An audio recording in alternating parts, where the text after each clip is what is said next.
Road Trips and Missing Persons by Adriana in the Snow. Chapter 10. Janice could feel his heartbeat speed up as he looked at his phone, but he didn't dare let that show on his face, even though she couldn't see him. He calmly clicked the talk button on his phone. "Hello, Mother. How can I help you?" he asked. "I'd like an update on the situation with the Gates boy," she said. "I'm currently on his trail," Janice informed her. "He had an unfortunate head start because of Kinsley, but I have managed to find out that he went to the nearby grocery store and saw him on security footage. I should be making more progress soon." "I see," she replied. "The boy used his phone." Janice took a half-second to pause at that. "Well, that's good for our aims," Janice replied levelly. "I assume you were able to track the call?" "Yes," she said. "He was attempting to call his uncle. He has managed to get impressively far. I will send you the details of his location." She paused. "Wait. It seems he's currently attempting another call to an unknown number. Strangely, there doesn't seem to be a record of it in any database. You wouldn't possibly know the number 499-555-0721? Fuck, that was his other phone number. The phone number of the phone he broke earlier." "No, I don't," Janice lied. God damn it, why did he break that phone? She hummed, seeming to accept that. "I see you are still at the grocery store. I'm sending people to meet up with you at that location." Oh, fuck. "Is that really necessary?" Janice asked, sounding bored. "Surely I can handle it myself." "It will be more efficient to have multiple people working together, especially with a drive that far," she said. He could tell by her tone that there was no room for argument. "Of course," Janice replied. "Good. I have already sent them to your location." She hung up without another word. Janice looked down at his phone. "Well," he said, "I'm dead." "That bad, huh?" Remus asked. "She's sending people to help me." Shit. "You said the security cameras upload straight to the cloud, right?" Janice asked. "Yep," Remus confirmed. "Well, no way out of it then." His phone beeped with details about Virgil's location. Calmly, Janice walked around the car and opened the door to get the atlas Remy had gotten him when he turned 16.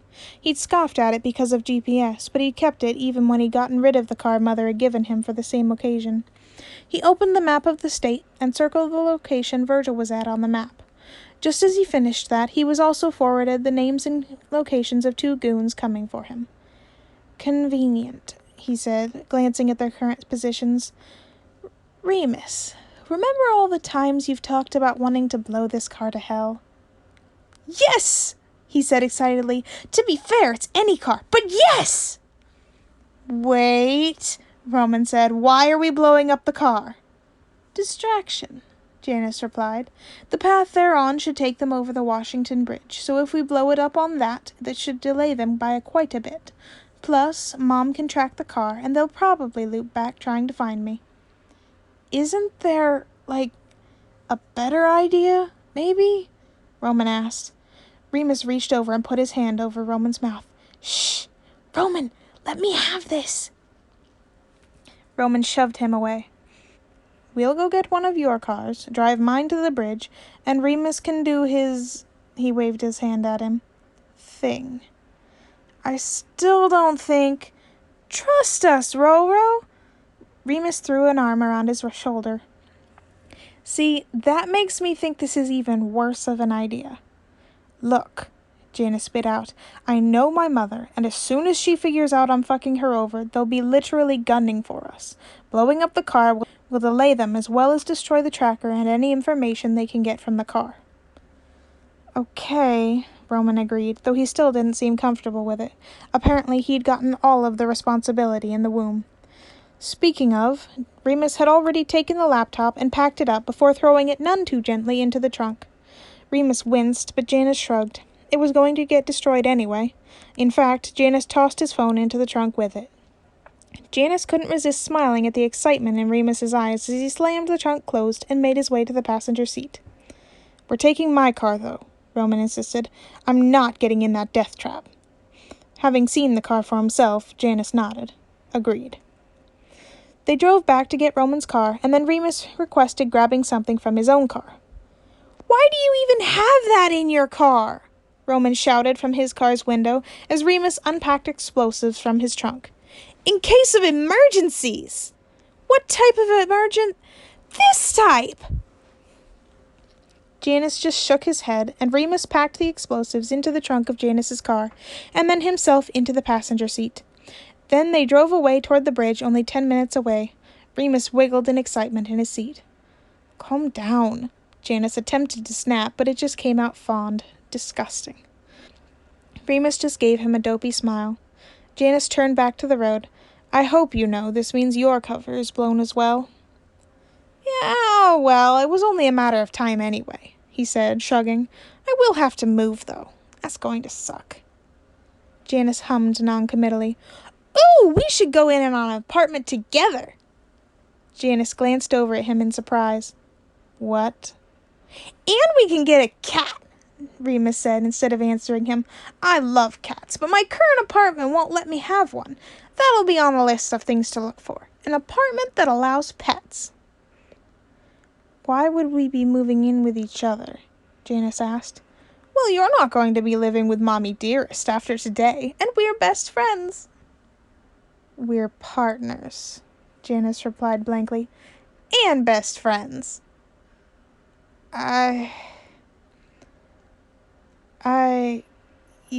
We'll discuss this later. I have too much to think about right now." Remus shrugged and started rambling about how big the bomb is going to be. Meanwhile, Janice did his best to firmly shove the words best friends down as far into his subconscious as possible. They arrived at the bridge quickly, and Janice parked his car in the middle of it. Roman parked at the other end of the bridge. "Well, don't leave anything in the car," Janice said. Remus nodded, back to bouncing up and down in his seat at the prospect of the imminent explosion.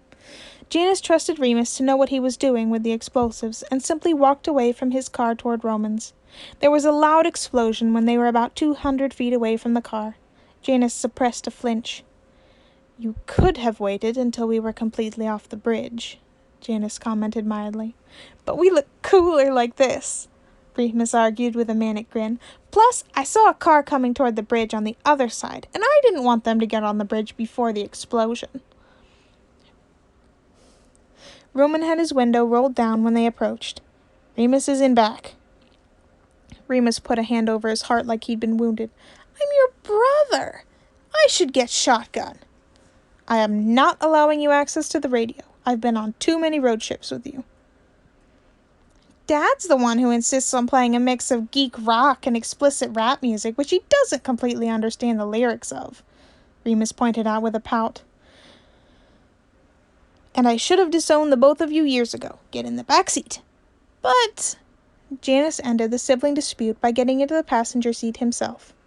Remus grumbled as he got into the back seat. Janice opened the atlas and found their current location on the map.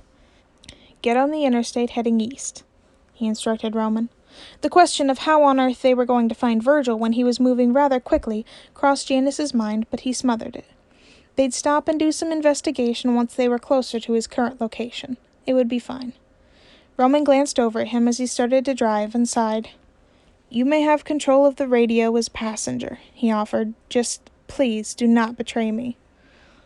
Janice sent him a wry smile and let himself get distracted messing with the radio. He flipped through a few stations before landing on one that seemed to be devoted mostly to Latin pop. "Yes," Roman said, "a great decision." "No," Remus whined when they stopped on that station and leaned back. "You're supposed to find the one that annoys Roman the most. It's in the spirit of road trips." "That seems ridiculous," Janice commented. "It is," Roman agreed. "No, embrace the spirit of the road trip." "Well, finding a station that Roman likes seems to annoy you the most, so I guess I am embracing the spirit of the road trip." Remus made a mournful sound and Roman chortled. "You're my new favorite person," Roman said. Janice found himself smiling despite himself. "Just for that, I get naming rights for our cat," Remus informed him seriously. "What cat?" Roman asked. Janice and I are going to get an apartment together, since his mom's going to try and murder us both, and we're going to get a cat." "Ah," Roman said, as though that made total sense to him. Janice supposed growing up with Remus made it easy to accept such statements. "Don't let him name it. He'll name it something stupid." "I will not." "You tried to name our hamster Sexy Dorito," Roman exclaimed, and then looked at Janice. "Who names a hamster? Who names anything Sexy Dorito?" he asked. "The same person who accidentally dyed his hair neon pink on a covert mission," Janice answered. "Hey," Remus said, leaning forward to insert his face between the driver and passenger seats. "No!" "Put your seatbelt on, Remus," Janice ordered. "Oh, you've got to tell me about that one," Roman said. "No! Don't betray me, Janice!" Janice did, in fact, betray him.